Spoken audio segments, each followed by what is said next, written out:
Ceux qui connaissent l'organisation nous connaissent souvent par des affaires autres que ce dont on va parler ce soir. Hein, on nous connaît pour les stages internationaux, des fois pour le journal, des fois pour certaines activités là, ailleurs là, qu'on fait là-bas loin, loin.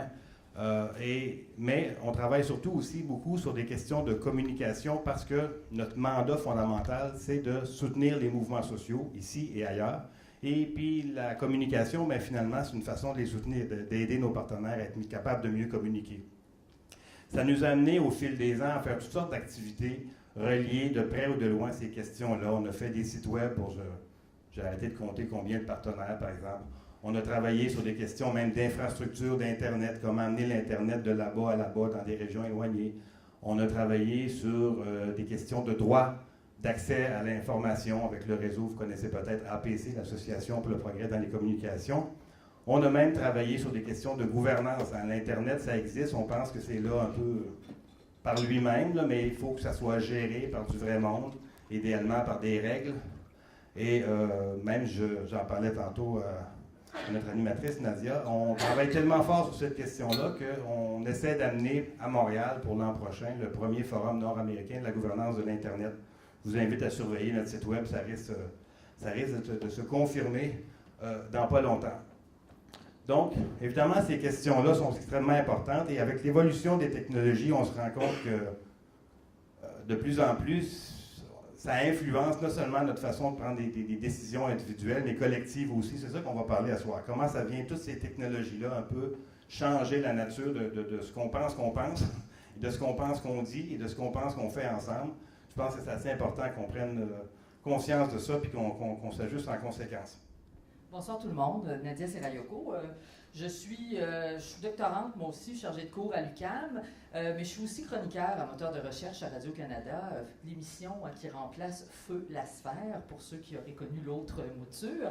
C'est un sujet, je vous dirais même, qu'on aborde beaucoup dans les médias, les algorithmes, hein, entre autres, avec ce qu'Antoinette Rouvois est arrivée, je vous dirais, à un bon moment. Elle n'est pas arrivée ce soir, ça vous le savez, hein, qu'on n'a pas d'Antoinette ce soir. Or, elle a parlé beaucoup depuis, je vous dirais, certainement les 10 dernières années, de ce qu'on appelle justement la personnalisation de notre environnement. Ce qu'on avait découvert, hein, c'est-à-dire tout ce qui touche justement Facebook, là, et les fameux algorithmes qui vous montrent toujours plus de ce que vous aimez, jusqu'à créer ce qu'on a appelé des bulles de filtre autour de vous, c'est maintenant rendu un phénomène qui touche aussi la politique. Et c'est un peu là-dessus, je dirais, en fait, mais même sur des points beaucoup plus précis que nos deux conférenciers vont vous entretenir ce soir. D'abord, vous aurez la chance d'entendre Samuel Cossette, qui est doctorant, c'est tout récent, hein, doctorant justement à l'École des médias. Moi, je l'ai connu à la maîtrise, ça fait longtemps qu'on traîne là, tout le monde. Donc, ce soir, il va nous parler de micro-ciblage, n'est-ce pas? Et particulièrement, excusez-moi, je vais regarder ici, donc, justement, l'algorithmie, micro-ciblage et automatisation du discours politique, parce qu'aussi fou que ça puisse paraître, ça arrive. C'est arrivé d'ailleurs dans l'élection de Trump, hein, où est-ce qu'on a ramassé des données pour aller justement cibler des personnes.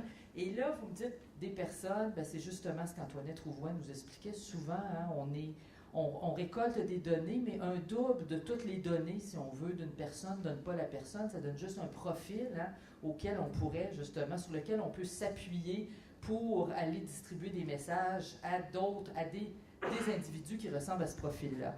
Et ensuite, Léna Hubner, qui est doctorante aussi chargée de cours à l'École des médias, va vous parler justement de comment rejoindre l'électorat à l'ère du Big Data. Je passe donc la parole à Samuel Cossette, qui va nous parler, je le redis donc, d'algorithmique, micro-ciblage et automatisation du discours politique, parce que c'est bien le cas. Donc, avant de vous parler en fait de micro-ciblage, je laisserai la parole.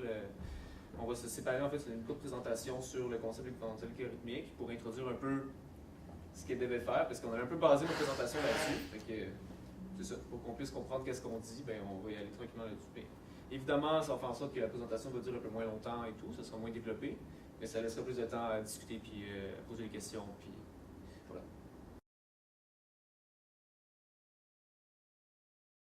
Donc, une des choses qui, selon moi, sont très intéressantes dans le travail d'Antoinette Rouvois, c'est en fait comment elle explique l'avènement d'une certaine gouvernementalité algorithmique.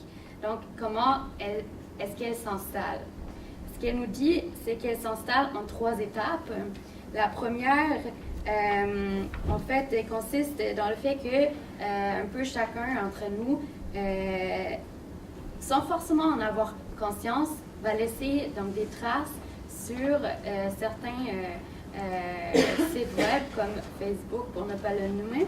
Et ils fournissent ainsi à des entreprises des données qui se présentent finalement, elle va dire, qui se présentent comme anodines et comme anonymes, comme non contrôlables, comme si c'était des données objectives qu'on leur fournit en quelque sorte de façon consciente ou moins consciente, mais gratuitement et de façon assez complète. Et en fait, elle dit que ça déclenche une certaine neutralisation de la technique, dans le sens où on a l'impression que c'est des données neutres qui présentent vraiment ce qu'on fait, sans avoir tenté ces données d'une certaine idéologie ou quoi que ce soit. Donc, ça renforce en quelque sorte l'argumentaire des entreprises Big Data qui vont faire des analyses basées sur ces données et vont les présenter comme s'ils étaient objectifs, car on a utilisé des données qui ne sont pas données, en fait, qui finalement ne sont pas basées sur une sélection humaine comme qu'on pourrait penser dans une entrevue. On ne va pas considérer l'origine du candidat parce que ce n'est pas quelque chose qui va être prise en compte dans le sens où un humain aurait fait inconsciemment ou consciemment du racisme, la misogynie, etc. Donc, l'algorithme prétend être exhaustif dans sa production de démarches et d'hypothèses. Ainsi, il produit donc ses propres conventions qui semblent émerger directement du réel, même si ces derniers sont uniquement construits à partir de corrélations et non pas de causalité. Donc, corrélation, c'est-à-dire qu'on ne peut pas forcément dire pourquoi, mais on a corrélé 2 choses, puis on se rend compte que les gens qui achètent des produits d'enfants et qui écoutent la musique heavy metal aiment, je ne sais pas, les 3 accords, et on ne sait pas pourquoi, mais c'est une corrélation. Donc, l'algorithme en politique est ainsi capable de générer des profils. Nous, elle l'a dit un peu dans la vidéo, des profils qui vont pas représenter vraiment ce que nous on est, mais vont présenter en fait l'image qu'on donne de nous sur Internet, plus ou moins inconsciemment, et nous, on ne va jamais connaître ces profils-là. Parce que c'est gardé donc finalement par les stratèges politiques ou par Facebook peut-être pour le savoir. Puis finalement, cette génération de profils est donc une 2e étape, et comme une 3e étape, elle renvoie en fait à la finalité des stratégies de micro-ciblage qui déclenchent une action immédiate. C'est-à-dire on essaye de créer des mécanismes qui nous font faire quelque chose sans y réfléchir, un peu de manière vraiment conditionnée en quelque sorte. C'est ça l'idée derrière.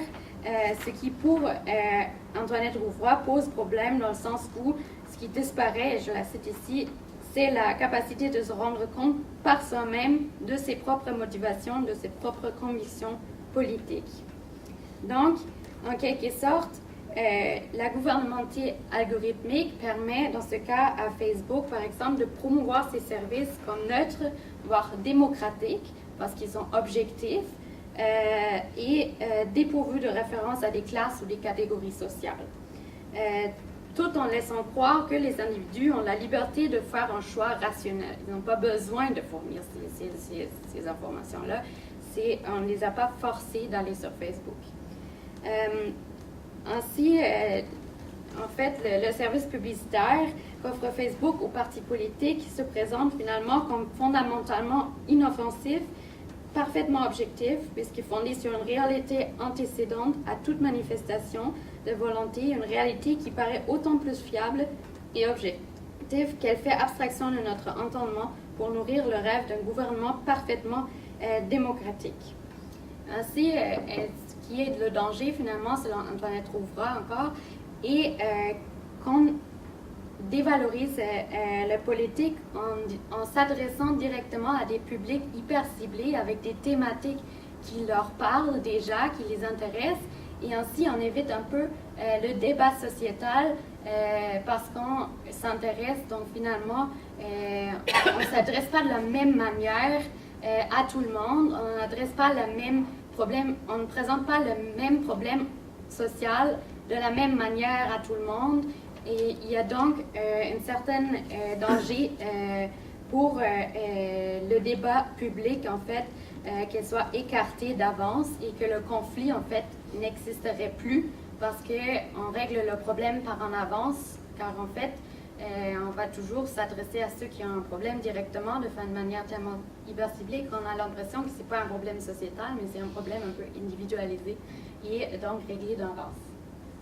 Je vais laisser la parole à Samuel pour compléter. Merci. Donc, c'est ça, on y va vraiment à bonne franquette là-dessus. Heureusement, les deux, on avait travaillé là-dessus un peu dans nos mémoires et nos thèses. Donc, ça servait à quelque chose qui était déjà super étonnant. Puis, fait que là, on a pu imprimer, puis un peu s'inspirer de ça.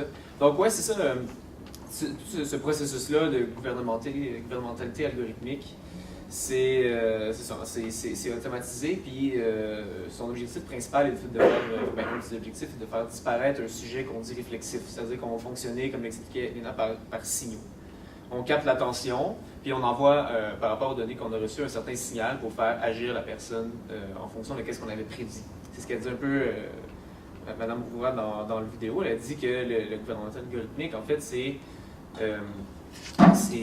la cible, c'est l'ineffectué de l'avenir. C'est-à-dire, on veut effectuer quelque chose, on va envoyer un signal dans l'objectif que cet état de fait-là arrive, existe. Et tout ça, évidemment, ça passe, comme le nom le dit, par des algorithmes, qui est un peu le sujet de la rencontre d'aujourd'hui. C'est comment, qu'est-ce que ça implique, le fait d'avoir des algorithmes, le rôle le plus important des algorithmes dans les processus électoraux. Encore une fois, elle le dit dans sa présentation, l'algorithme, outre c'est des mathématiques, c'est des codes, tout ça, mais bon, en tout cas, moi je comprends rien des codes d'algorithmique, mais si je travaille là-dessus, c'est pas ça l'important. L'algorithme, ce qui est important à saisir, c'est que ça génère des nouvelles formes de rationalité. Ça fonctionne pas comme nous, on fonctionnerait. Ça n'a pas, par exemple, quand ça traite des données, ça n'a pas, par exemple, de lien de cause à effet, ça trace des corrélations, des échelles qui sont énormes, qui dépassent cet entendement. Donc, c'est une rationalité qui est différente de celle d'un sujet politique qui sera en réflexion.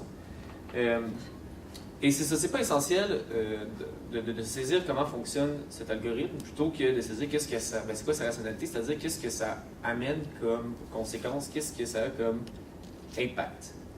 C'est quoi les transformations que l'algorithme amène dans la sphère publique et dans le discours politique. C'est un peu ce qu'on va tenter de présenter aujourd'hui d'une façon plus concrète, parce que maintenant, c'est ça, le travail théorique, on le fait très brièvement. Nous, c'est ça, comme disait Léna, on va parler plus d'applications concrètes des algorithmes dans des cadres électoraux. C'est ça, observer les effets de l'algorithme et sa rationalité et le voir plutôt comme un ensemble, un nouvel ensemble structurant du discours des relations démocratiques qu'on peut avoir en société.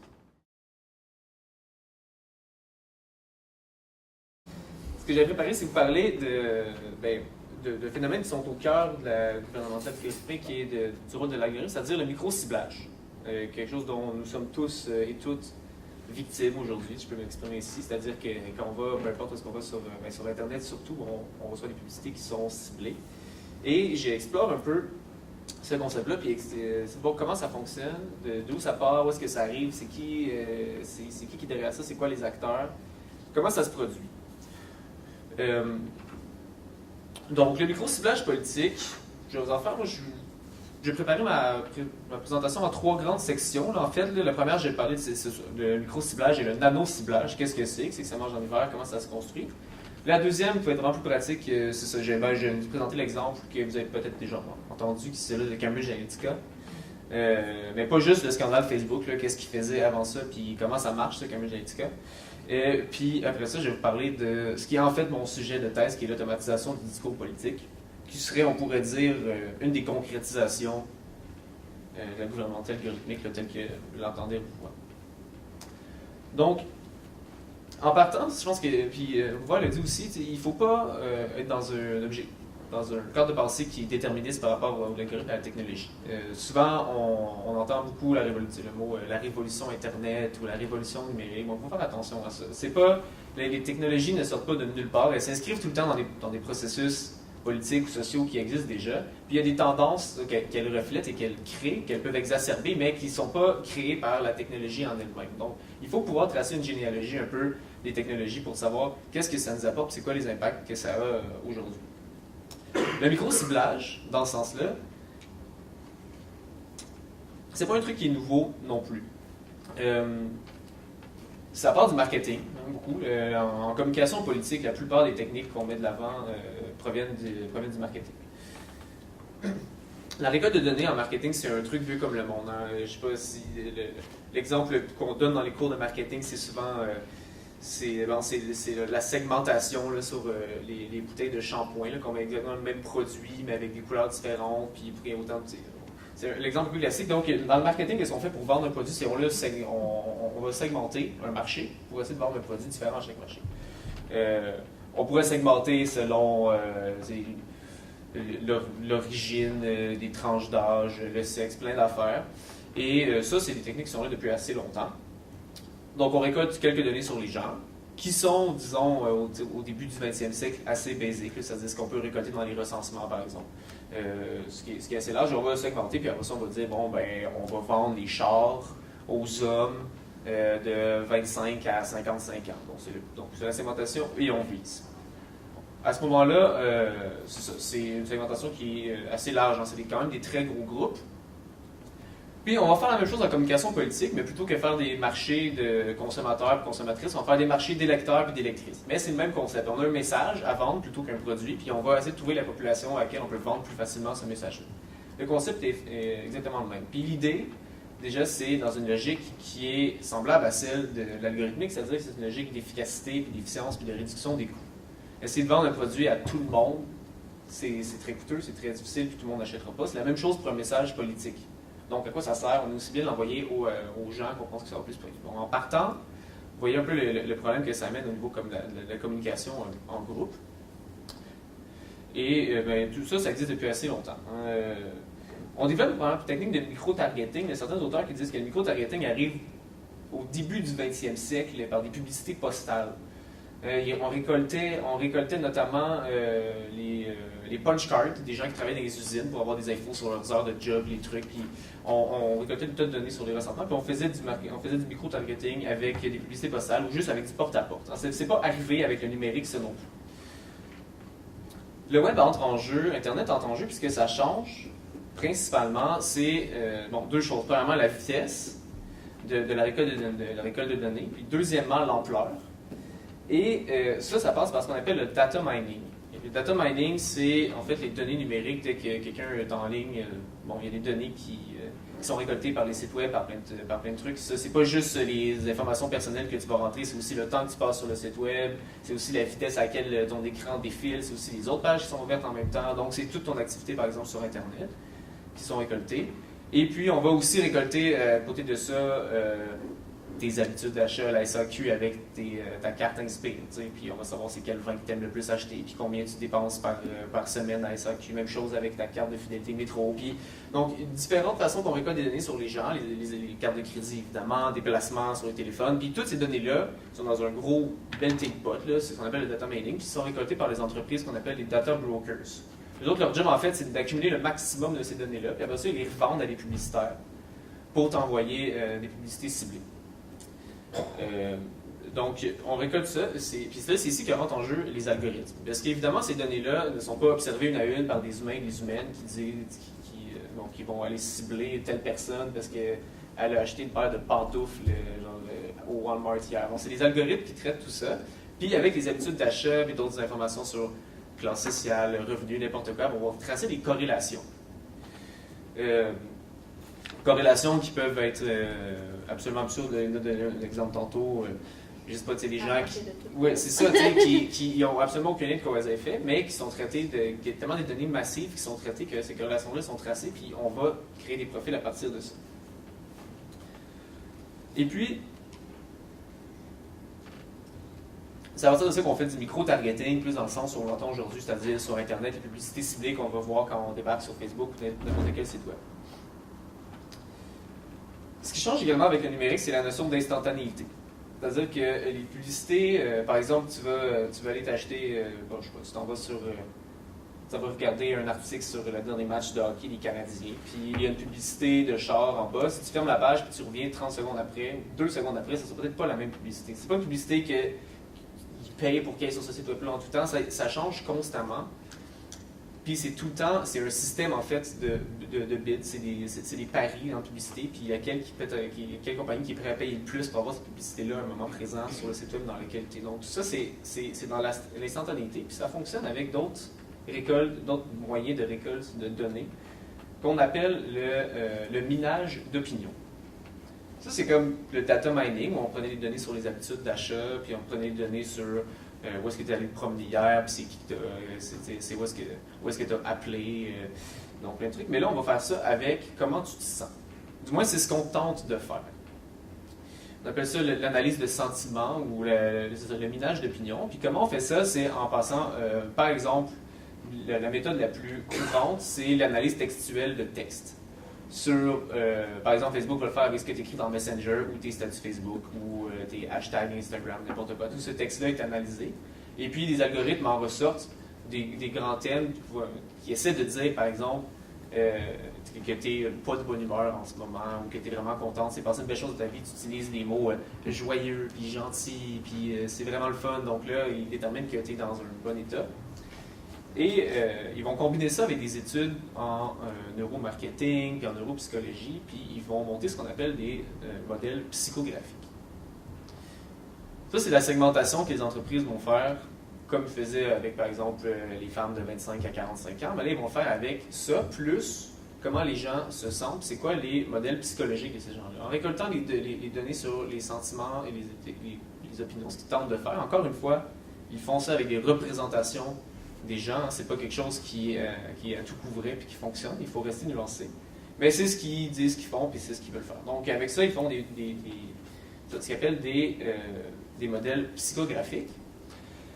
Et c'est là qu'entre en jeu la notion de signal, puis d'action sur le comportement. Parce que quand tu es capable de comprendre comment la personne se sent, ce que tu veux, c'est agir sur comment elle se sent. Tu veux pas essayer de c'est plus même l'idée de la convaincre d'acheter un produit, c'est d'envoyer un signal quand la personne est dans un certain état d'esprit, à un certain moment, et la faire réagir. Puis la réaction que tu veux causer, par exemple, c'est l'achat d'un produit, ou dans le cas qui nous intéresse, c'est poser une action politique, par exemple, voter pour un parti. Dans une relation qui quitte celle du discours pour convaincre, du discours pour appeler à une réflexivité, puis qui passe seulement du signal-réaction. C'est une logique qui est très cybernétique. C'est ce qu'on va appeler le micro-targeting behavioral ou le nano-targeting, dans le sens où, puisque non seulement tu es déjà dans certaines segmentations de la société, dans certaines classes, mais puisque c'est instantané, dans un certain moment, selon les données qui sont récoltées en temps réel sur toi, bon, c'est la seule personne à recevoir ce message-là pour ça. Donc, il y a d'autres personnes qui vont voir la même publicité, mais ça ne sera peut-être pas la même façon, puis sur la même plateforme, puis au même moment. Donc, c'est du nano-targeting, c'est dirigé vers un individu, et même plus un.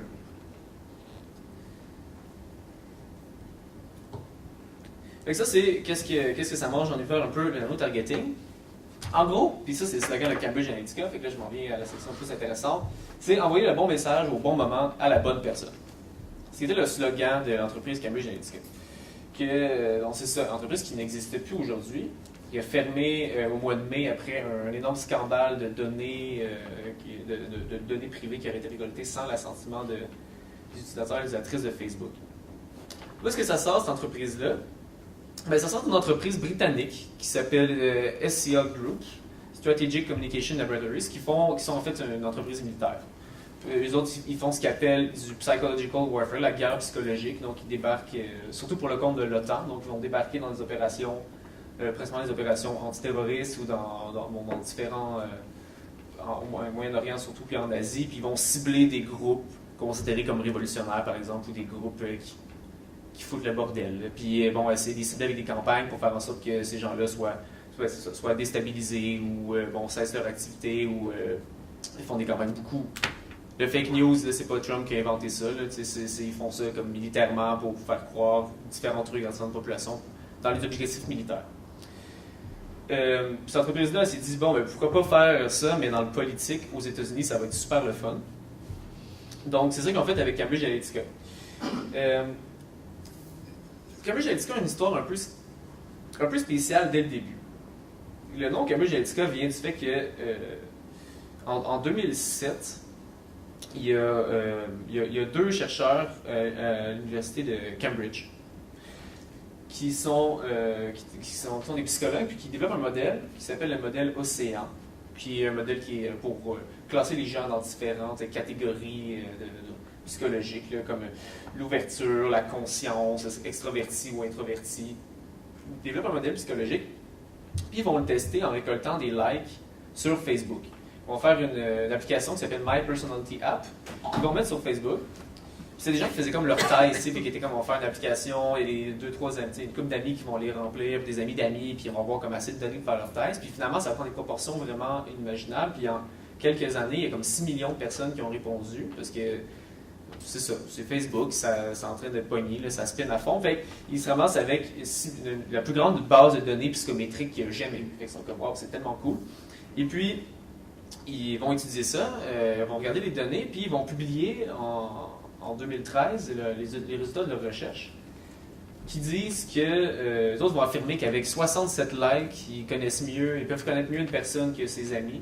Avec 120 likes, ils la connaissent mieux que son compagnon, sa compagnonne. Puis avec 150 likes, ils peuvent connaître la personne mieux qu'elle-même. C'est comme ça qu'ils vont présenter ça.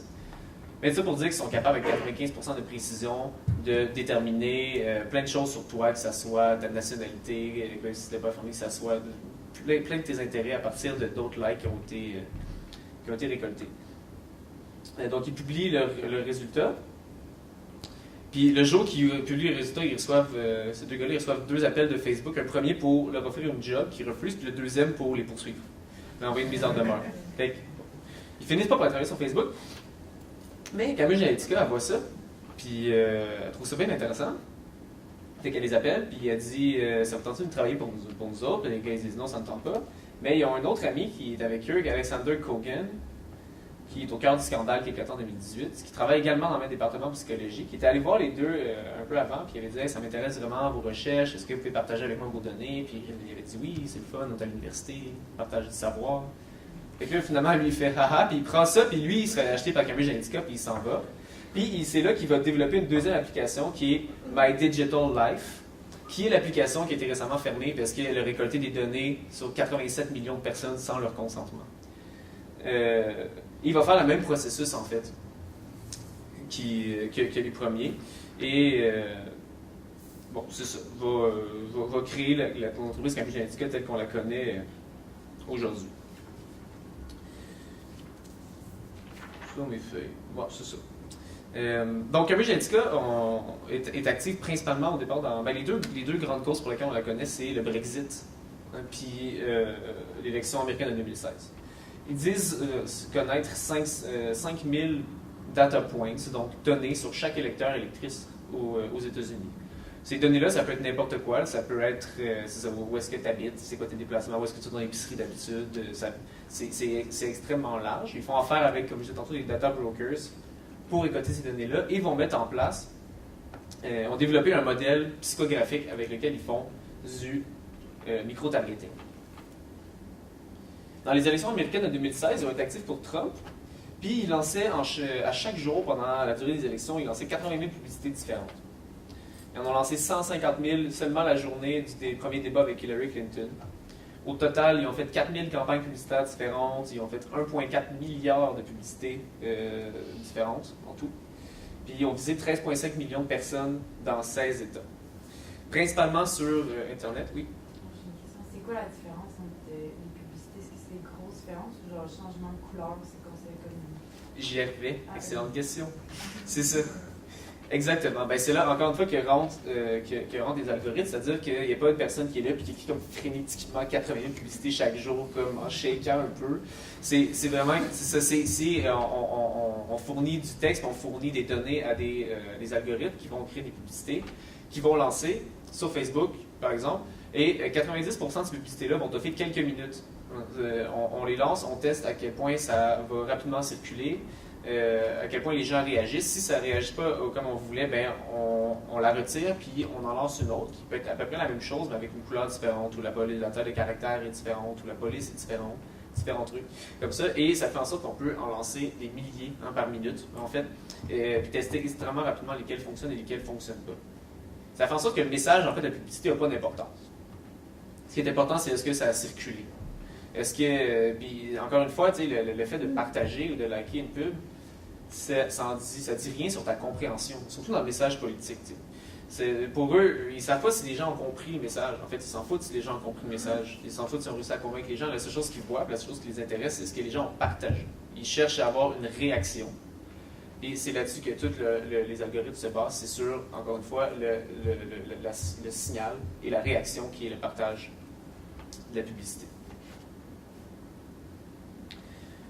Fait que l'automatisation du discours politique, en terminant, c'est ça, c'est 5 grands points-là. En fait, c'est 5 grands points. C'est premièrement des discours qu'on va produire à partir de données.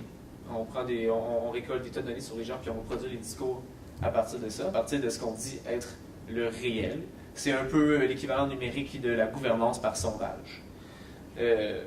Donc, on produit à partir de discours, à partir de corrélations qui peuvent être absolument aléatoires, mais qui fonctionnent sur le plan des algorithmes, c'est-à-dire que ces corrélations-là ont traité plein de données, puis elles existent. Donc, on produit un discours qui semble fitter à ça, même s'il ne veut rien dire, c'est pas grave, ça fonctionne. On va créer des marchés, on va faire de la segmentation à partir de différents modèles psychographiques sur des études, des trucs, puis on va créer des marchés pour envoyer ces messages-là. Puis on va aller agir sur le comportement de la personne, troisième chose. On envoie le bon message, le bon message à la bonne personne au bon moment. On cherche pas à convaincre, à discuter. En fait, on veut éviter toute forme de réflexivité. Ce qu'on veut, comme je disais, c'est la réaction. Et puis le discours politique, dans ce sens-là, devient ironiquement dépolitisé. C'est-à-dire que le contenu n'a pas d'importance. Ce qui importe, c'est sa capacité à faire agir, c'est-à-dire sa fonction technicienne, vraiment. C'est le message politique, le discours politique devient un discours qui est foncièrement technique. Et puis, qu'est-ce que ça entraîne comme enjeu, qu'est-ce que ça entraîne comme problème? Parce qu'on en a discuté brièvement, en fait, on a discuté quand même pas mal après les élections américaines, c'était des enjeux qui sont revenus beaucoup. C'est un espace public qui est en perte de repère. Premièrement, les discours sont atomisés. Il n'y a personne qui reçoit le même message de la même façon au même moment. Donc, évidemment, pour la communauté politique, pour un peu l'idéal de l'espace public, où tout le monde est rationnel et libre, puis discute de façon égalitaire d'enjeux qui ont été déterminés collectivement. Bon, moi, cet idéal-là n'a jamais existé, mais on s'en éloigne encore plus avec un discours qui est atomisé comme ça. Et ça entraîne évidemment une polarisation. Parce que en évitant la réflexivité, puis en appelant seulement à une réaction, puis en voulant causer la réaction la plus forte possible, c'est là qu'on entraîne on met devant des discours qui sont polarisants, qui vont agir sur des émotions qui sont la frustration, tout comme ça. Et c'est là qu'on voit les discours haineux, par exemple, sont un très bon exemple de ça. Et autre conséquence aussi, c'est l'impossibilité de l'avancement politique. C'est-à-dire qu'il y a une impossibilité de dépassement. C'est l'analogie un peu du serpent qui se mord la queue. En récoltant des données sur le monde et en leur donnant un discours qui est parfaitement adapté à ça pour produire une réaction qu'on aurait prédit, on tourne en rond. Puis donc, ce qui, effectivement, contredit l'esprit du politique, puis du message politique, puis de la réflexivité. C'est-à-dire qu'on est à un stade, puis grâce à un certain discours, on peut avancer. Il faut créer un dépassement entre l'idée et l'état de fait pour réussir à avancer politiquement. On évite ça complètement avec le discours automatisé puis le gouvernement algorithmique en faisant seulement tourner en rond sur le réel que les algorithmes nous produisent. Merci Samuel. Voilà. De la façon que tu me regardais, j'ai dit c'est terminé cette affaire. C'est terminé. Oui, c'est terminé. Écoutez, ce que je recommanderais, ben, on va l'applaudir tout d'abord. Et si vous le voulez bien, j'enchaînerai avec Léna, puis ensuite on ferait comme des questions en général à nos deux conférenciers. Mon intervention va s'inscrire parfaitement en fait en prolongation avec la discussion de Samuel, parce qu'en fait, dans mes recherches, moi je m'intéresse de l'autre côté du spectre, donc aux citoyens et citoyennes qui reçoivent ces messages-là. Donc maintenant que la table est mise, qu'on a parlé de comment ça fonctionne les algorithmes, comment ça a changé la manière de faire la politique aux États-Unis, on va donc maintenant poser la question de la participation citoyenne à l'ère du Big Data. Qu'est-ce que ça change du point de vue citoyen? Parce qu'après tout, on risque toutes et tous finalement de se rendre sur les pages Facebook ou les plateformes électroniques des partis en cette campagne électorale qui est en train de se faire au Québec. Donc, tu peux changer. Donc, pour vous mettre un peu dans le contexte, donc, dans ma thèse de doctorat, mais aussi dans un travail de recherche que je viens de terminer avec l'Institut du Nouveau Monde, où j'ai fait une résidence de recherche de 6 mois. En fait, ces deux travaux-là m'ont amené à m'intéresser aux personnes qui ne votent pas et qui sont éloignées de la politique. Donc, vous le savez peut-être, au Québec, ce phénomène touche particulièrement les jeunes, entre 18 et 34 ans. Vous le voyez sur le graphique, leur participation électorale est en déclin depuis les années 80 et a même atteint un bas historique en 2008 avec seulement 36,15%. Cela étant dit, ça ne veut pas dire que tous les jeunes sont... ça veut dire qu'ils ne se déplacent pas aux urnes, mais ça ne veut pas dire qu'ils sont désengagés pour autant. Au contraire, des études plus récentes montrent que le vivre ensemble leur tient à cœur, même si certains voix dans l'espace public et médiatique et politique préfèrent de parler d'une dépolitisation généralisée dans la société et nous répètent constamment que les jeunes ne s'intéressent pas à la politique, même pas juste les jeunes, la société en général s'éloigne du débat public. Donc, dans ma thèse, je m'intéresse justement aux citoyens et aux citoyennes à qui on reproche, à tort, à bien des égards, d'être dépolitisés et de manquer d'esprit civique. Maintenant, pourquoi, quel est le lien avec les algorithmes? En fait, quand on entend les discours des responsables de marketing des grandes firmes qui vendent finalement donc des outils de données massives à nos partis politiques, eux, en fait, ils s'appuient souvent sur les exemples des États-Unis et disent nous, on peut enfin rejoindre ce public-là qui vous a été inaccessible auparavant. Donc, bien entendu, c'est un discours publicitaire. C'est pas forcément vrai, mais c'est ça qu'ils appuient dans leur discours sur de vente de produits, finalement. Donc, toutefois, on s'entend que donc, Québec n'est pas Washington et d'un côté, on peut tout de suite dire que le système électoral et les lois qui encadrent donc les campagnes et les budgets de partis ne sont pas les mêmes. On peut aussi dire que, finalement, le contexte social plus large et l'action collective jouent encore un rôle fondamental par rapport aux résultats du scrutin. Mais certaines tendances sont à l'œuvre à nouveau supranationales. Donc, c'est vrai, le Québec, comme un bon nombre de démocraties occidentales, font face à un électorat de plus en plus volatile, donc des gens qui s'identifient beaucoup moins à la politique partisane. Il y a de moins en moins de personnes qui adhèrent à un parti ou qui s'identifient de façon constante. Et les partis politiques ont donc finalement un intérêt de trouver de nouvelles solutions, un peu de remobiliser les citoyens et citoyennes pour légitimer finalement leur pouvoir.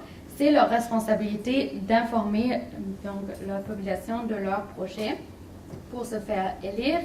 Et certains chercheurs disent donc que les méthodes de microciblage à l'aide d'outils numériques peuvent être considérées comme une réponse à cette situation. Alors, à quoi faisons-nous face cette année? Pour commencer, tous les partis québécois ont largement investi dans les outils informatiques sophistiqués, et ce sans en faire un grand mystère. En fait, à la demande de la presse, tous les partis ont parlé ouvertement de leur stratégie de récolte de données. Mais dans la même lignée, ils ont tous les quatre donc affirmé qu'aucun renseignement sur les réseaux sociaux numériques sera récolté selon cette campagne, c'est-à-dire qu'ils ne feront justement pas ce que Cambridge Analytica a fait dans la campagne de Trump. Pourtant, rien ne les empêche. En tant que citoyen et citoyenne, on ne peut faire une chose, croire en leur parole, parce que les outils existent et il n'y a aucune loi ou une réglementation qui encadre ces pratiques-là au Québec. En fait, plus tôt cette année, le gouvernement libéral avait proposé un projet de loi qui aurait, en fait, si ça avait été adopté, aurait modifié la loi électorale en donnant plus de pouvoir au directeur général des élections du Québec pour lui donner finalement l'autorité d'enquêter sur la récolte de données des partis. Mais ce projet de loi n'a jamais été adopté faute de consensus à l'Assemblée nationale. Donc, avant de revenir donc, sur une perspective citoyenne, regardons un exemple de ce que les partis nous ont révélé, ce qu'ils font.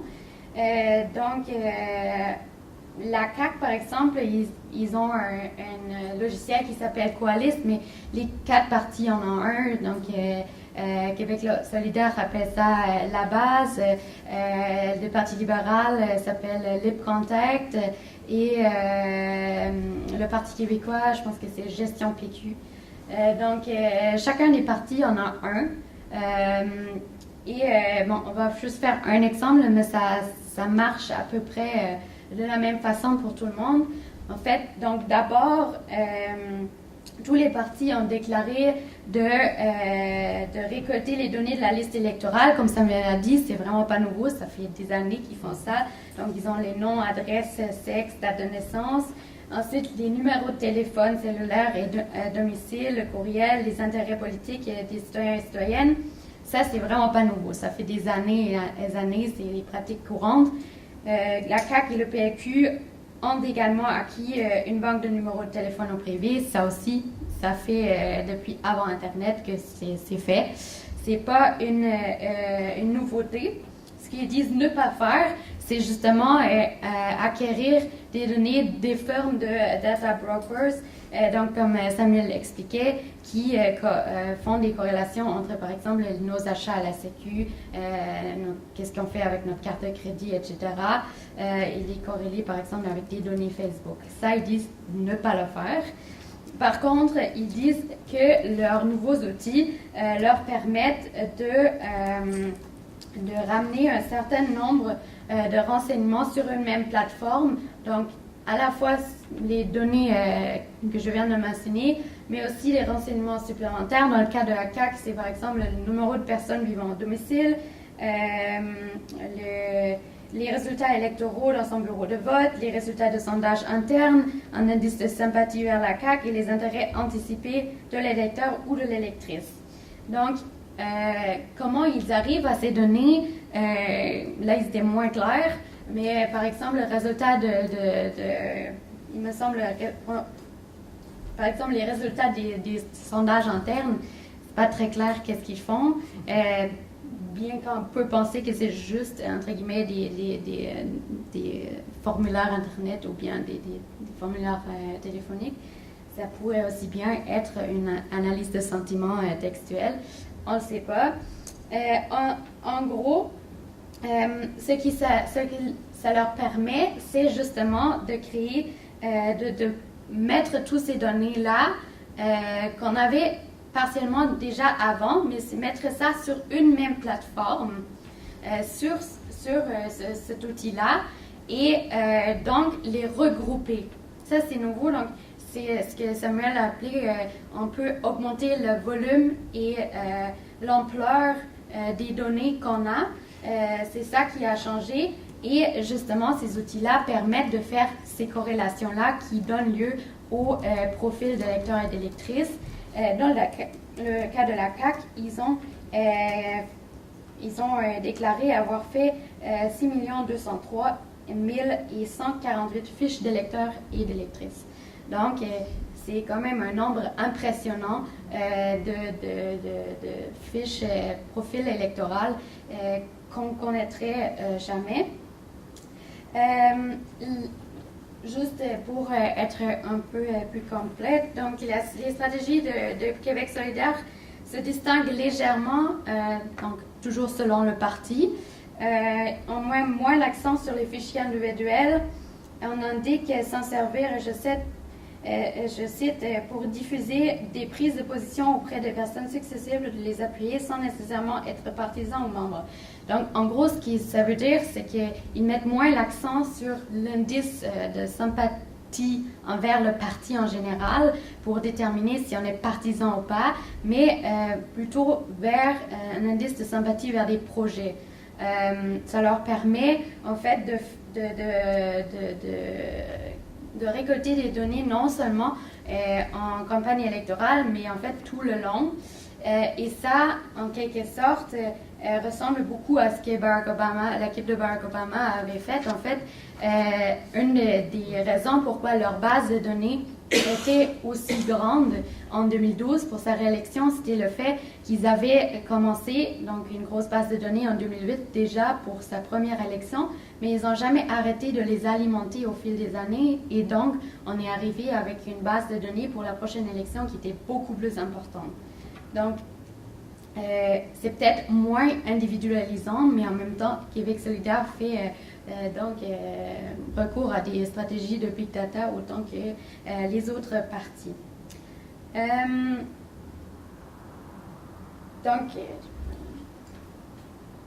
Donc, pourquoi les partis font ça? Bien sûr, pour maximiser, en fait, finalement, les ressources. Parce qu'en termes de mobilisation électorale, et ça non plus, c'est pas très nouveau. Donc, on essaie de mettre le plus d'efforts là où on peut convaincre les gens.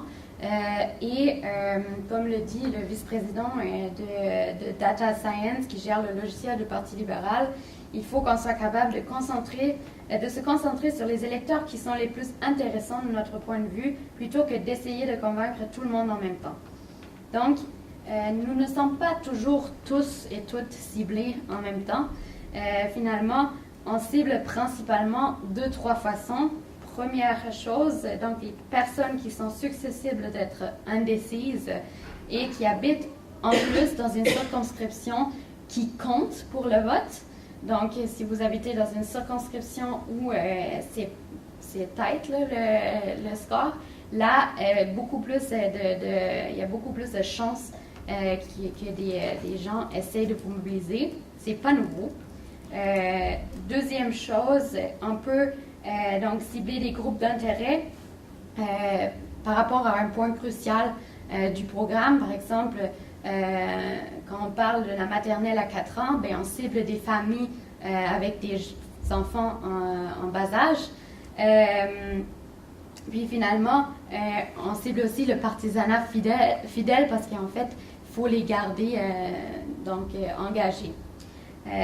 Ça étant dit, la stratégie principale n'a pas changé avec ces méthodes-là. En fait, ça a toujours été une question de tirage d'électeurs et d'électrices.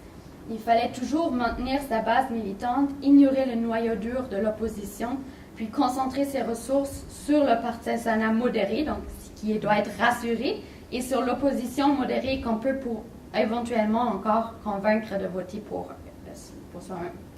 Donc, ce qui a changé, comme Samuel l'a très bien dit, c'est la sophistication des outils pour déterminer qui sont ces personnes. À l'inverse, ici, on pourrait très bien aussi se poser la question de savoir qui n'est pas ciblé. Donc, par exemple, les gens qui habitent dans des circonscriptions qui sont gagnées d'avance ou qui ne comptent pas beaucoup dans le vote. Donc, on va s'adresser beaucoup moins à ces électeurs-là ou à ceux qui sont moins touchés par les points cruciaux du programme. Donc, si on inversait maintenant le point de vue, donc on a beaucoup vu qu'est-ce que ça fait, les tendances qui pointent donc vers une dévalorisation de la politique, vers un désamorçage du débat public, parce qu'on s'adresse toujours aux gens qui s'intéressent déjà à un certain point du truc et on ne présente pas les enjeux de la même façon à tout le monde. Mais il faut et puis après, ce qui, moi, m'intéresse, en fait, c'est qu'est-ce que ça fait aux gens. En fait, qu'est-ce que ça fait avec les personnes qui entrent en contact avec ce genre de mécanismes. Parce qu'il y a, en fait, dans la littérature, pas forcément un consensus. Il y a d'autres chercheurs qui vont contredire en quelque sorte Antoinette Rouvroy et dire qu'il y a avec les scandales politiques qui n'arrêtent pas d'amener, il y a une conscience croissante chez les usagers et usagères des effets directs des algorithmes qui leur permettraient donc de défier certains mécanismes.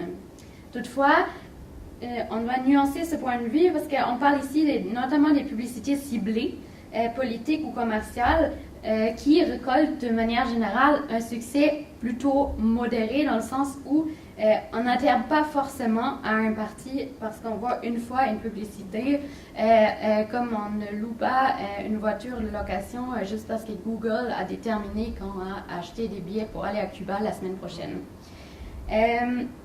Bref, l'exposition au contenu politique ne garantit pas forcément l'engagement des citoyens et citoyennes avec celui-ci. Là où ça devient plus problématique en quelque sorte, c'est où ces mécanismes-là sont plus cachés.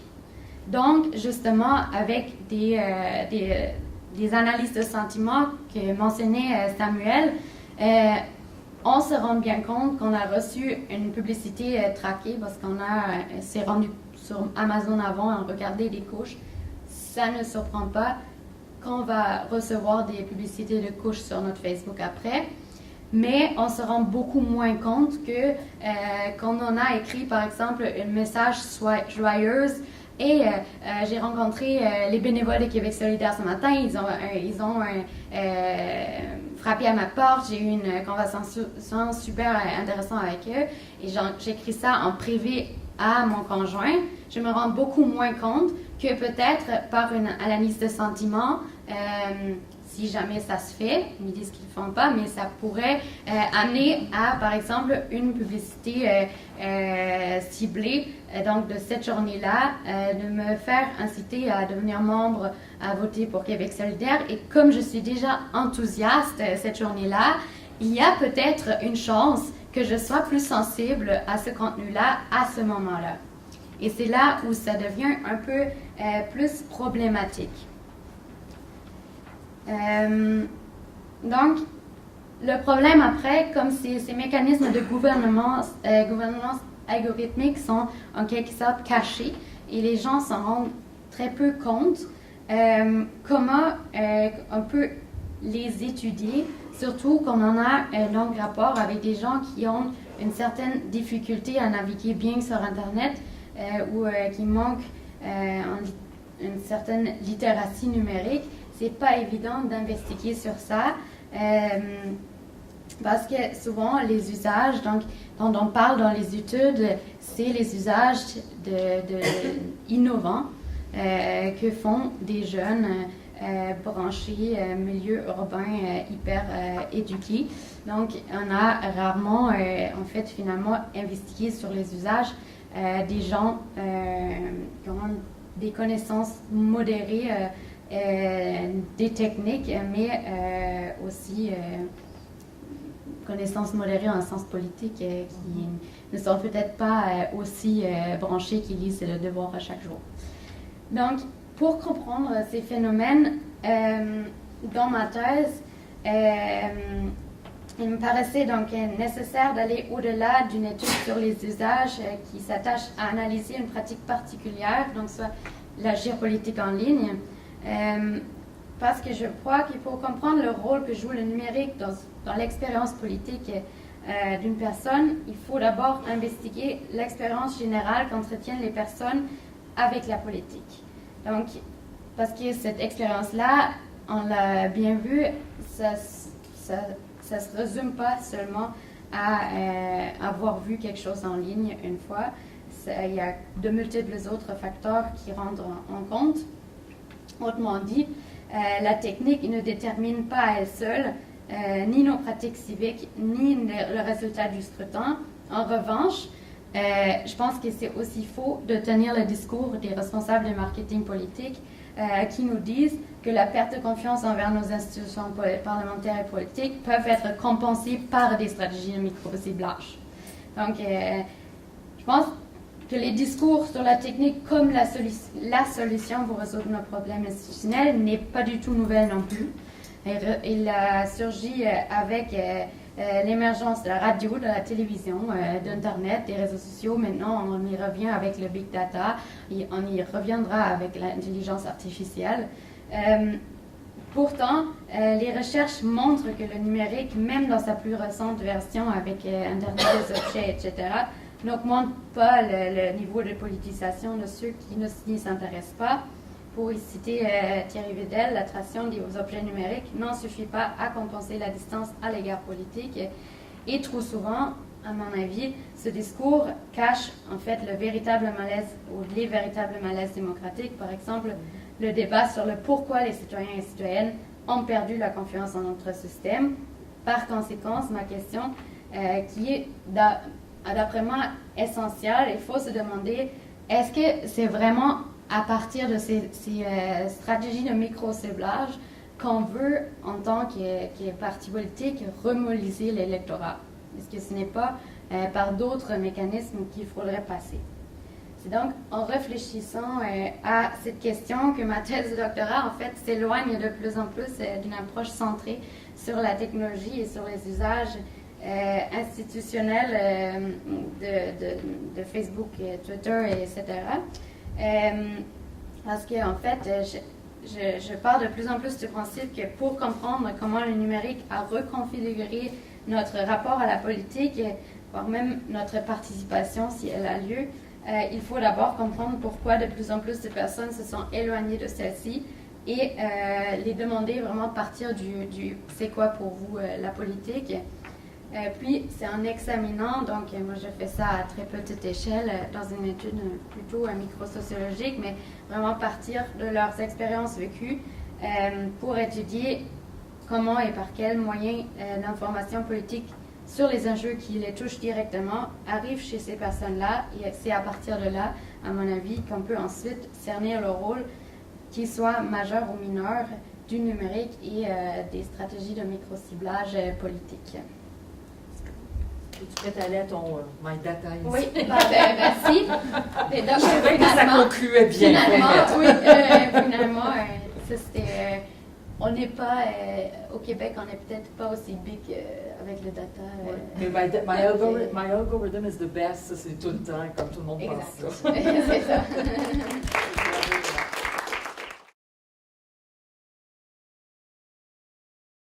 Il y a un point commun que dans vos deux conférences, vous avez parlé des data brokers.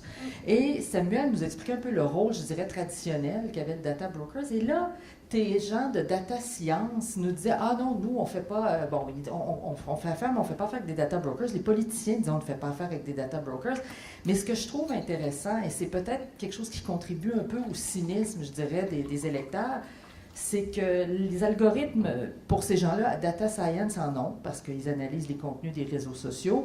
Les autres compagnies que j'ai rencontrées qui font ça analysent aussi les contenus des réseaux sociaux. Ils ont tous des algorithmes secrets, comme Facebook, un algorithme secret, comme Google, un algorithme secret qu'on ne peut pas voir. Donc, à ce moment-là, on est ciblé, mais on ne sait jamais trop comment, puis on n'est jamais conscient de ce que Samuel disait, c'est-à-dire ce ciblage-là où parfois on est seul à avoir vu la pub orange avec tel format, puis qu'une intelligence artificielle, par exemple, a pu reformater 40 fois dans la prochaine demi-heure. Est-ce que c'est pas justement ce ciblage-là, au contraire, au lieu d'intéresser les gens, ça les rend pas un plus méfiants envers la politique quand ils commencent à en prendre conscience? Oui, tout à fait. En fait, j'ai fait quelques entrevues avant de commencer mon terrain. Et justement, pour les gens qui, justement, en fait, pour les gens qui sont conscients de ces mécanismes-là, c'est vrai que ça nous rend plutôt cyniques que de nous engager.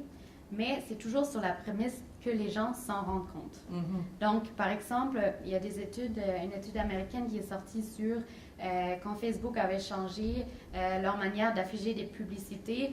À un moment donné, on pouvait, à partir d'un moment, on peut afficher des publicités qui sont comme une publication. Dans le fil. Dans le fil, mais il y a juste la petite notion sponsorisée en haut. Et ce qu'ils se rendent compte, c'est que les gens qui se sont rendus compte que c'est une publication sponsorisée, ça les a pas du tout branchés. Au contraire, ça les frustrait un peu. Ils trouvaient ça plutôt horrifiant, qu'ils se sont fait traquer comme ça.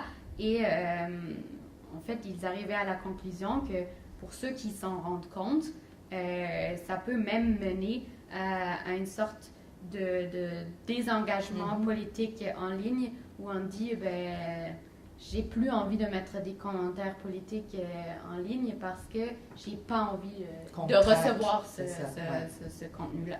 Est-ce que tu réagis aussi, Samuel, là-dessus? Oui, c'est ça. Quand les publicités sur Internet, puis c'est vrai dans les journaux aussi, en marketing, quand on fait des pubs, il y a un critère qu'on appelle le Knowledge Persuasion Factor. Dans le fond, c'est le critère qui fait en sorte que, c'est des études, comme il a dit, qu'on se rend très bien compte que quand les gens sont conscients qu'on tente de les convaincre de quelque chose, se ferment assez rapidement. Donc, une publicité qui fonctionne bien, c'est une publicité qui n'a pas l'air d'une publicité. On calcule le fait. Puis sur Facebook, je ne sais pas, mes études sont peut-être moins récentes que celles de l'ENA, mais c'était encore plus de 30% des utilisateurs et utilisatrices qui n'étaient pas capables de repérer la différence entre un post natif et une publicité. Dans ce sens, Stanford avait fait une étude en 2017 qui confirmait la même chose chez des étudiants universitaires. C'est ça, et donc 30%, ça n'a pas l'air de tant que ça, mais sur une base de 2 milliards de personnes, c'est quand même énorme. Une grosse gang de gens. Et puis, donc, est-ce que ça peut être un outil qui encourage le cynisme?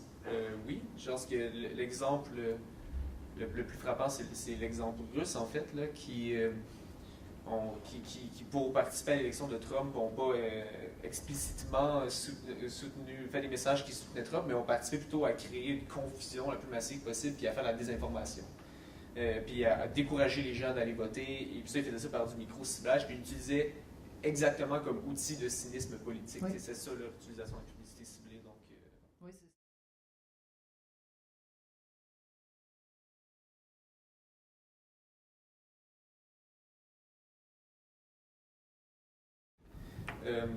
excellente question. C'est une question qui est régulièrement posée de sa pertinence, en fait. Bien sûr que l'éducation politique, le développement de l'esprit critique par rapport à ça, puis le développement d'une littératie numérique, c'est extrêmement important. Ça, c'est évident. Mais le problème avec ça, c'est que l'éducation, quand on fait face à ce genre d'outils qui sont développés par des spécialistes, par exemple, là, je reste dans le cadre numérique, là, par exemple le micro-ciblage, l'éducation populaire ne pourra jamais suivre l'évolution de ces outils-là et des techniques qui sont mises en place. Donc, ça prend l'éducation, oui, mais l'éducation va toujours venir après le fait. Donc, avant l'éducation, ça prend aussi un encadrement. Ça prend un encadrement légal, puis ça prend un encadrement institutionnel, puis ça prend un cadre politique. Ça prend un cadre politique qui ne permet pas la mise en place de moyens de manipulation comme on l'a vu en 2016. J'aurais envie d'ajouter, par exemple, à ce que monsieur te demandait comme question, l'idée justement que les messages sont de plus en plus insipides parce qu'on table sur les émotions. Et ça, c'est là peut-être que la question de l'éducation arrive. Est-ce qu'on sait ce que ça veut dire un apport fonctionnel? Oui. Ça Exact. veut dire que vous donnez à cette personne-là une demi-page. S'il peut la lire, il ne comprend rien. Exact. Là, vous parlez, disons, des lois, etc. Vous pouvez mettre toutes les lois que vous voulez. Si la personne n'est pas capable de comprendre, disons, de façon élémentaire des choses, là, c'est pas la loi qui va changer. Bien sûr, c'est dans le sens où, justement, l'éducation est extrêmement importante, mais considérant que c'est un processus qui est long puis qui est complexe. C'est qu'il faut, en plus de l'éducation, à ce niveau-là, qui est au cœur de tout, en plus de l'éducation, ça prend un certain nombre de régulations, puis ça prend un contexte politique qui fait en sorte qu'on peut pas justement manipuler qui que ce soit, que la personne, peu importe son niveau de littératie, hein, c'est ça, c'est combiné avec l'éducation. L'éducation n'est pas une solution suffisante, parce que l'éducation revient au niveau individuel ultimement, et on ne peut pas outiller de la même façon chaque individu, mais dans le monde idéal, on pourrait le faire, mais on ne peut pas le faire, donc ça prend aussi d'autres types. La politique par le mime, comme on dit. Oui, en fait, je voulais rajouter que quand je parlais des discours qu'on écarte un peu avec tous les discours sur la technologie, c'est en étant, en fait, je pense qu'on ne parle pas assez d'éducation aux médias, d'éducation, puis en effet, comme vous dites, avant la littératie numérique, il faut la littératie alphabétique, mais il y a de plus en plus, en fait, en fait, les citoyens ont besoin de plus en plus de capacités, en fait, pour suivre. Et ça a juste une tendance à augmenter, en fait. Ça devient de plus en plus compliqué parce que de plus en plus fragmenté. Comment on peut s'informer, qu'est-ce qu'on doit avoir comme habilité pour le faire.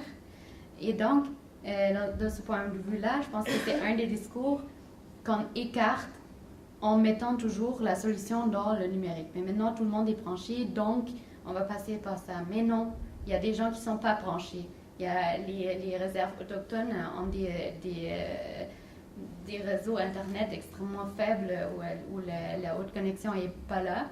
Donc, il ne faut pas non plus, en fait, parfois, c'est ça, en fait, quand je dis des malaises démocratiques, c'est un peu éviter. Quand on met toujours la solution dans la technique, bien, on ne parle pas d'enjeux d'éducation, on ne parle pas d'enjeux de perte de confiance, etc.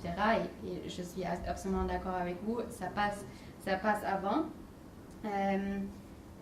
L'autre fait, et je pense qu'il faut...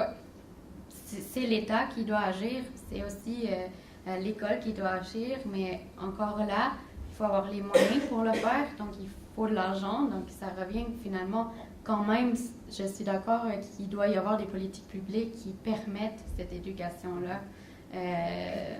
Et pour ça, il faut des politiques d'éducation, des politiques, des encadrements pour les campagnes électorales. Ça passe en fait dans beaucoup de champs, ça touche à beaucoup de champs.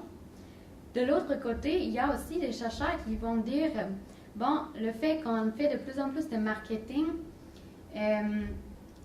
a un avantage, et c'est celui que pour faire du marketing comme ça prend toujours un message hyper facile parce qu'on doit le répéter à outrance. C'est ça un peu le principe du marketing stratégique en ce moment. C'est qu'on a un message clé, très facile à comprendre, qu'on répète sur tous les canaux pour que ça rentre en fait finalement dans le débat public. Mais l'avantage que ces chercheurs vont souligner, c'est justement que c'est un message facilement compréhensible, plus facilement que peut-être un débat très élaboré sur un sujet social, et donc plus accessible à un plus grand nombre de la population. Après, il y a tout un autre débat à avoir sur la simplification des problèmes et enjeux sociaux, mais ça, c'en est un autre débat.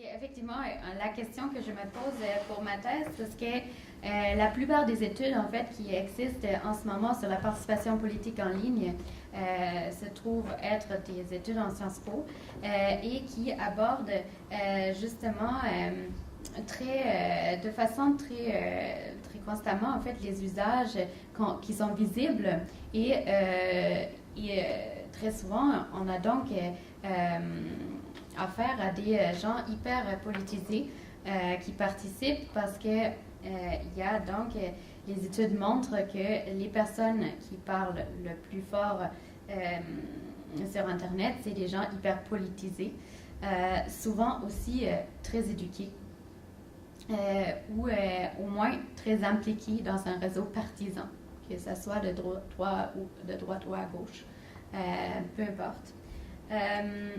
Mais on sait beaucoup moins, en fait, sur les usages des gens dans les milieux populaires. Mais en même temps, on sait que tout le monde les utilise, les réseaux sociaux, etc.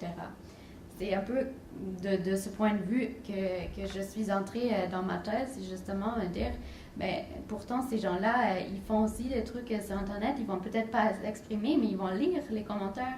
C'est eux qui vont lire Breitbart Media aux États-Unis, qui vont s'enfermer dans cette bulle de filtre-là où on s'abonne uniquement à des médias avec donc peut-être une idéologie extrême et qui font en sorte qu'on s'en forme uniquement par ça.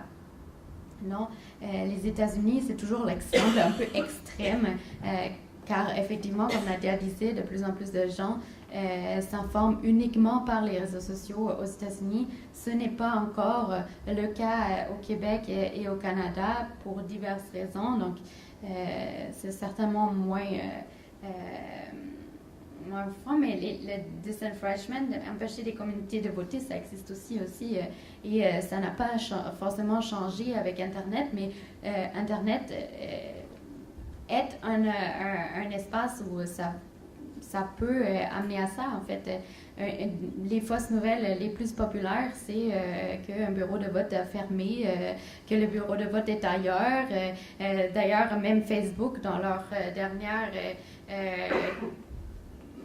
en fait, dans leur dernière action pour empêcher les fausses nouvelles, c'était la création des dites war rooms. C'était l'exemple qu'ils donnaient, c'est que ils mettent de plus en plus de gens qui surveillent un peu les contenus des élections pour justement arrêter des fausses nouvelles comme ça, qui, selon leur définition, ont un impact réel et des conséquences réelles sur la vie politique. Maintenant, ils peuvent le faire, mais seulement par après. Parce que, comme on dit, en fait, ces nouvelles-là, Samuel l'a expliqué très bien, ça se crée, c'est testé en quelques secondes, ceux qui circulent bien et circulent vite. Et souvent, la rectification de la fausse nouvelle circule beaucoup moins vite et beaucoup moins dans des réseaux beaucoup plus restreints. Et même quand elle est lue, parce que souvent les gens ne la voient jamais. C'est ça qui C'est ça. Puis ça, c'est un problème qui, en fait, je pense pas...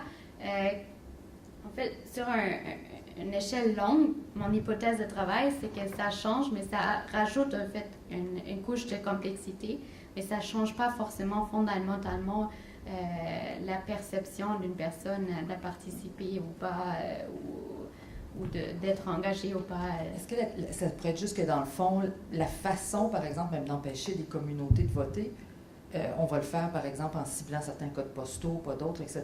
Donc, finalement, ça revient à la même chose, là, si on veut. Ouais.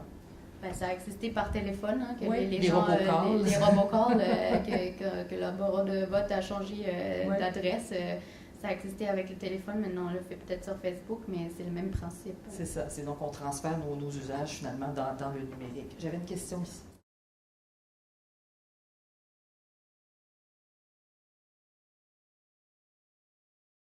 En fait, Léna l'a abordé un peu, là, c'est effectivement cette notion-là, cette vision-là d'Internet, en sorte d'un fétichisme technologique qui existe depuis longtemps, comme il est arrivé avec à peu près toutes les grandes révolutions dans les moyens de communication. Puis particulièrement avec Internet, on y voyait un village global où chaque personne pouvait parler de façon égalitaire dans un grand forum. Et donc, effectivement, ce qu'on se rend compte, c'est que les inégalités qui se trouvent dans la société physique, disons, se calquent sur Internet, le reste sensiblement les mêmes. On se rend compte que des méthodes de participation politique, puis les méthodes qui sont mises de l'avant, trouvent de nouveaux moyens, mais restent encore une fois sensiblement les mêmes. Et les tendances ne changent pas. Pourquoi? Parce que, tu l'as dit dans ta question, je pense, parce que le cadre politique, économique dans lequel Internet se trouve et se construit n'est pas différent. N'est pas différent du cadre politique, économique, social dans lequel on vit. C'est-à-dire que Internet a été effectivement colonisé par des intérêts privés et de l'outil de discussion possédé par tout le monde, l'idéal anarchique de la démocratie, c'est retrouvé un outil qui est un outil, une plateforme qui est possédée dans des proportions absolument gigantesques par des oligopoles. Hein, Par le GAFAM. Par le GAFAM, des oligopoles de l'Internet, c'est un moyen de monétisation.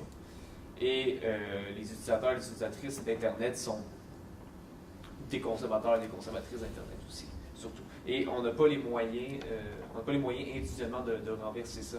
C'est pour ça que l'éducation est extrêmement importante, mais aussi l'action collective au niveau institutionnel et légal également, parce que c'est des entreprises qui ont des enjeux, c'est des enjeux qui sont extrêmement importants. Puis, donc, c'est ça, j'ai noté plusieurs affaires, puis je ne me retrouve plus tant dans mes notes, moi non plus, mais j'espère que ça répond un peu. Puisqu'on a cherché une autre question, des fois pour peut-être s'inspirer un peu. On avait une autre question. Léna dit qu'elle avait le chiffre, mais qu'elle n'a pas trouvé encore, mais j'ai laissé réfléchir. Je l'ai dans mon ordinateur, mais c'est quand même c'est assez cher. Hein. C'est vrai que c'est sûr qu'un petit parti régional ne pourrait pas participer à une telle opération. Et c'est là où les lois encadrant les campagnes rentrent en considération quand on parle de ces stratégies-là. Aux États-Unis, il y a extrêmement beaucoup d'argent dans les campagnes électorales. Et donc, on peut donner beaucoup à des firmes comme Cambridge Analytica. Je pensais par une Palantir de Peter Thiel, quelque chose comme ça. Quelque chose comme ça. Donc, les moyens sont presque infinis de façon financière, alors qu'au Canada et au Québec, c'est le montant qu'on investit est plus modeste de par la loi. Donc, oui, certainement, ça joue un rôle. Maintenant, ces outils-là se développent tellement vite qu'ils deviennent aussi un peu moins chers. Donc, avec le temps, comme data science, ils ont cette expertise-là. Et j'imagine que s'ils font un bon prix en partie, pourquoi pas pas profiter? On ne le sait pas. Puis moi, pour avoir vu les interfaces de ces compagnies-là, en fait, c'est qu'ils n'ont même pas besoin d'acheter de données de plus en plus des data brokers parce qu'ils les cueillent eux-mêmes, les données. Dans le prix qu'ils font parti politique, ils recueillent les données sur toutes les plateformes qui sont ouvertes. Par exemple, les pages Facebook, c'est ouvert, mais pas les profils. Ensuite, Twitter, etc., Instagram, ils peuvent tout cueillir ces données-là puis en faire des analyses qui rendent au parti. Donc, ils ont déjà un profilage extrêmement précis de l'électeur. Quand tu reçois ta publicité, là, dans Facebook, tu peux entrer le code postal, l'âge approximatif que tu as, tes intérêts. Tu peux même cibler là, très, très près une ville, puis là, le nombre de personnes que tu veux cibler dans quel coin. C'est extrêmement, extrêmement précis. Fait que je pourrais, moi, si je sais que c'est la circonscription, mettons, de Mercier que je veux cibler, j'ai juste à aller chercher tous les codes postaux qui correspondent à ça. Je les entre dans Facebook. J'entre le type de personne à qui je veux parler. Je mets intérêt, admettons, et environnement, telle affaire, et puis là, j'envoie ma pub. Fait que dans le fond, est-ce que j'ai besoin? Facebook, Google, Amazon, tout le monde ont déjà nos données.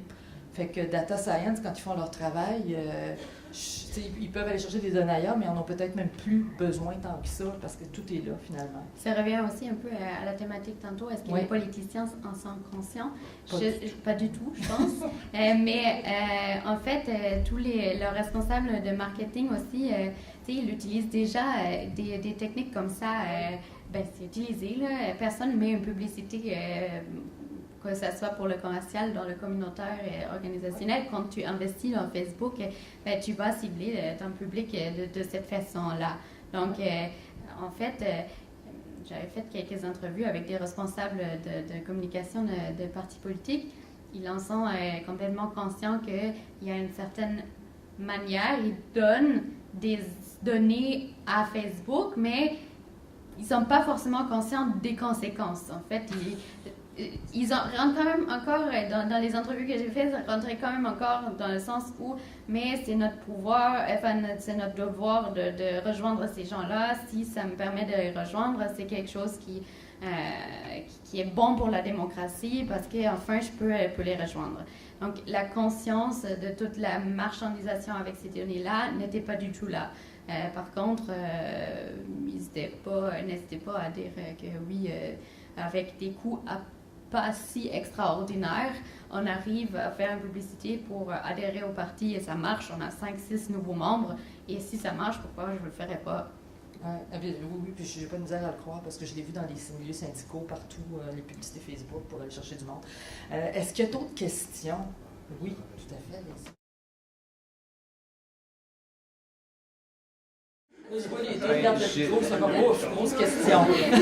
C'est une question qui est très intéressante. Puis je dirais non seulement l'État va éventuellement pas comprendre qu'est-ce qu'il fait lui-même, mais c'est son objectif.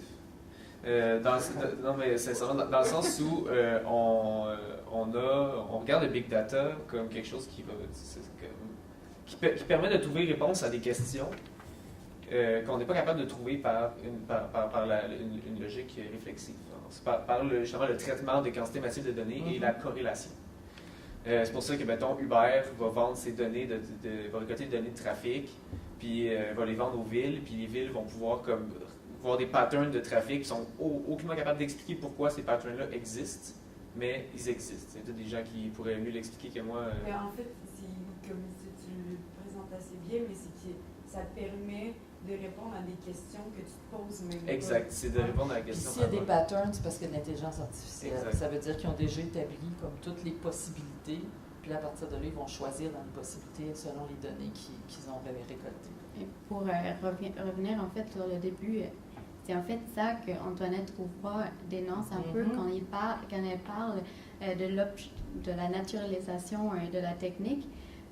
Le gouvernement peut justifier ces méthodes-là justement en disant, pour l'immigration, et on est objectif là, on utilise des données qui sont neutres pour déterminer si quelqu'un est apte à immigrer au Canada.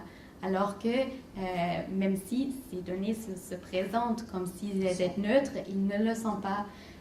L'algorithme est fait d'une manière, c'est quelqu'un qui a un humain a inculqué ça et ça peut très bien amener à des dérives comme par exemple aux États-Unis, il y avait un projet algorithmique d'évaluation d'enseignants et finalement beaucoup il y avait des enseignants très bons, qui avaient toujours des bonnes évaluations, qui finalement ont été licenciés parce que leur évaluation était mauvaise. Tout d'un coup, ils ne pouvaient pas se l'expliquer, mais ça avait fait en sorte, parce que l'algorithme n'avait pas pris en compte, par exemple, que l'amélioration des notes dans les milieux populaires ou pauvres aux États-Unis est peut-être beaucoup moins grande que dans un milieu riche. Et donc, comme tous les gens étaient classés de la même manière, parce qu'objectivement, on compare un enseignant dans Montréal-Nord avec un enseignement de Westmount, la performance et l'amélioration des connaissances des étudiants devraient être les mêmes, alors qu'on ne prend pas du tout en compte le contexte sociopolitique, socio-économique autour. Et donc, ça amène un peu à des dérives. Et c'est bien sûr un humain qui n'a pas programmé ces variables dans l'algorithme. Et aussi dans la collecte des données, possiblement, que ce qu'on a ramassé comme données, il y avait déjà un biais qui était favorable à tel ou tel type de pratique. Fait que là, à ce moment-là, tu as des données biaisées, puis tu as un algorithme qui inclut dans cette question un facteur qui est biaisé aussi. Fait que là, tu nages dans le biais complet. Je me demandais, on arrive j'imagine qu'on arrive un peu à la fin. Est-ce que vous avez encore beaucoup de questions? Là, vous commencez là-dessus? Moi, je vais prendre ma place, j'en ai une autre. Puis je vais juste peut-être vous lancer sur l'idée justement de la démocratie dans tout ça, parce que là, on se retrouve avec des algorithmes, etc., qui décident. Et quand vous parliez, tout à l'heure avant la conférence, on parlait justement de l'espace public. Le débat, puis Antoinette Rouvois en parle aussi beaucoup, hein, l'idée d'un débat dans une sphère qu'on dirait publique, si on micro-cible les gens, si les gens ne sont pas aptes à comprendre comment ils sont ciblés, est-ce que c'est encore possible? Ça devrait être ça l'enjeu politique, finalement, autre chose que juste un débat télévisé. Tu me regardes, là, je vois quelqu'un un pouce. Mais oui, au cœur des enjeux de ça, c'est effectivement la notion d'espace public, hein, qui a été longuement théorisée, puis dans lequel on voyait, c'est ça, un idéal d'échange, un idéal dialogique, en fait, où il n'y a pas de rapport de pouvoir, où tout le monde est égal. Ça, c'est qui n'est évidemment pas atteint et duquel, je crois, on tend à s'éloigner. Encore une fois, je vais revenir à ce que je disais au tout début pour boucler la boucle. Les algorithmes, c'est pas la faute des algorithmes. Faut pas être. Il n'y a pas de déterminisme. Les algorithmes ont apporté ça. C'est que l'algorithme de micro-ciblage et de personnalisation s'inscrit parfaitement dans une évolution sociopolitique qui est néolibérale, où le noyau de la société est l'individu, en fait. Il n'y a pas d'autre chose que l'individu. Hein? C'est pas l'algorithme qui est arrivé et qui a détruit l'espace public. C'est un algorithme qui s'est nourri de tendances sociopolitiques et qui a profité de ça pour vendre un produit ou vendre un message qui est transformant la même chose, en fait. C'est-à-dire qu'il y a un aplatissement complet du modèle commercial sur le modèle démocratique. Et puis, ça fait en sorte que cet espace public-là est colonisé par des algorithmes de micro-ciblage qui jouent très bien leur rôle, mais qui ne sont pas à la base du problème de l'éclatement et de l'atomisation de l'espace public, même s'ils participent fortement en ce moment. Oui, on revient, je suis parfaitement d'accord avec ce que Samuel a dit, et on revient même à ce qu'Antoinette Rouvois disait dans la vidéo au tout début. C'est pas qu'on doit avoir peur de toute la technique et des algorithmes, c'est en fait, il faut se préoccuper de la manière qu'on gouverne avec ces algorithmes. En fait, c'est la manière que ces algorithmes vont instaurer des nouvelles représentations sociales qu'on va prendre pour acquis. C'est là où on doit s'y opposer en tant que... Mais je pense qu'en tant que société, on a intérêt à débattre là-dessus, à s'y opposer et à essayer de rendre ce débat plus visible aussi dans l'espace public, parce que autant qu'on en parle, je trouve que il y a des organisations et des organismes comme Alternative et comme Crypto Québec qui sont de plus en plus visibles dans l'espace public, et je pense que leur travail est extrêmement important parce que comme c'est un sujet très complexe et très difficile à comprendre pour beaucoup de monde, il faut se donner les moyens pour le vulgariser, pour que tout le monde puisse participer à ce débat. Peut-être espérer, Léna, aussi que déjà le premier pas, la loi dont tu parlais, qui n'est pas passée pour le DGEQ, parce qu'on voit qu'il va y avoir des problèmes déjà dans la présente élection. Je suis sûre qu'il y a plein de publicités numériques qui n'auront pas été comptabilisées parce qu'on ne les voit pas et on ne comprend pas comment ça fonctionne. Et puis, avant que quelqu'un nous rapporte, si quelqu'un a mis 2000 $ sur une vidéo, on ne s'en rendra jamais compte. Non, certainement, il doit y avoir des réglementations politiques, mais je pense que pour avoir des réglementations politiques, il faut d'abord qu'on s'y oppose et on revendique ces obligations, parce que tant qu'on ne fait rien, je pense que comme ça marche, leur affaire, pour le moment, ils vont l'exploiter jusqu'à ce que ça éclate. Si personne, c'est ça qui lève la main pour s'opposer, ça va continuer. Oui, exact. Est-ce que je pourrais recommander peut-être... Est-ce qu'il restait une question? Ça revenait de ça, je me demandais de législation, on fait quoi? C'était moi, je voulais conclure avec ça, fait qu'on était sur la même. International, il faut que les compagnies scandales, les compagnies canadiennes, donc s'il y a un problème, on en recourt commissaire à la vie privée, mais en Europe, vous avez le règlement général sur la protection des données personnelles. On n'est pas prêt, ça a l'air ici, d'avoir ça. Fait que là, si on pouvait commencer déjà avec le DGEQ pour la question des élections, ça serait peut-être un premier pas vers la sensibilisation. J'ai trouvé ça très, très pertinent comme exemple. Dernier mot en conclusion, vous êtes épuisés. Merci. Mais merci à vous deux. Merci beaucoup les deux.